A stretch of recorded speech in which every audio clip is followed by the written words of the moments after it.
we will focus on this morning. Verse 13. Come now, you arrogant, who say, today or tomorrow we will go into such and such a town and spend a year there and trade and make a profit. Yet you do not know what tomorrow will bring. What is your life? For you are a mist that appears for a little time and then vanishes. Instead, what you ought to say is, if the Lord wills, we will live and do this or that. As it stands right now, though, you boast in your arrogance. All such boasting is evil. So whoever knows the right thing to do and fails to do, for him it is sin. The sinking of the Titanic was probably one of the events as far as casualties and really shock that has happened in the past 100 years or so. 1912 is when the ship sank. And for several reasons, one of which was there was a claim, a boastful claim, that the Titanic was unsinkable. And really the claim was not unfounded. The way that Thomas Andrews designed the ship, he was a ship architect. Under the water level, he designed 16 watertight compartments. And the idea was, if something struck the ship, a torpedo, an iceberg, maybe the horn of a North Pole narwhal, into the ship and punctured a hole into it, all the captain had to do was, from where he was at, he could command that that compartment be shut up. And as long as that compartment contained the seawater, the ship would maintain its buoyancy. And what Andrews says was, if we have 4 compartments, they weren't capped off. In other words, if the water filled the compartment, and once that pressure built high enough, it could the bulkhead into the adjacent compartments, and the more water the ship took in, the quicker and quicker it would sink. And it did, eventually sinking. Some estimate that gash that the iceberg put into the underside of the ship was about 5 compartments long. Either way, it wouldn't have mattered with this design flaw.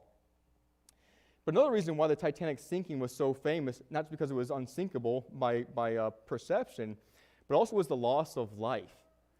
And what the ship line, whoever the authoritarian body was that oversaw shipping in that day, what the requisite was for that ship was 20 lifeboats.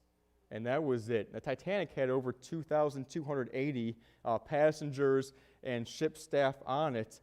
20 lifeboats only would have carried 1,178. So they barely had enough lifeboats to cover the personnel who were actually on board down. But again, why need lifeboats when your ship is unsinkable?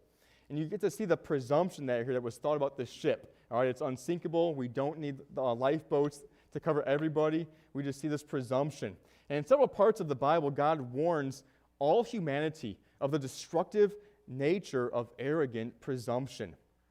In our text this morning, I believe James is speaking specifically to believers, and here we see clearly that God warns the presumptuous Christian of his arrogance. All right, God warns every presumptuous Christian of his arrogance. Go back to verses 13 and 14 in James 4. Come now, you who say today or tomorrow, we will go into such and such a town and spend a year there and trade and make a profit. Yet you do not know what tomorrow will bring. What is your life? For you are a mist that appears for a little time and then vanishes away. And here James makes very clear this linkage, on one hand, between a presumption that we as humans make, and on the other hand, our inability to actually meet or fulfill that presumption. It's as if God is saying, really? Do you not understand the delicate and temporal, transitory nature of your life, let alone today, or this week, or this year? You are making the presumptuous statements about plans that you have no ultimate power in influencing, in fulfilling. Now, historically, the Jewish people have been and back in that time, that's who James is writing to, the 12 tribes of Israel, more than likely believing, previous Jews, now believing Jews. He's talking to these, and they are dispersed across all the Roman Empire, all right, through persecution, just through seeking out business exploits. They were all over the Roman Empire. And that's who that's who James is writing to in this passage. And he's telling them, she makes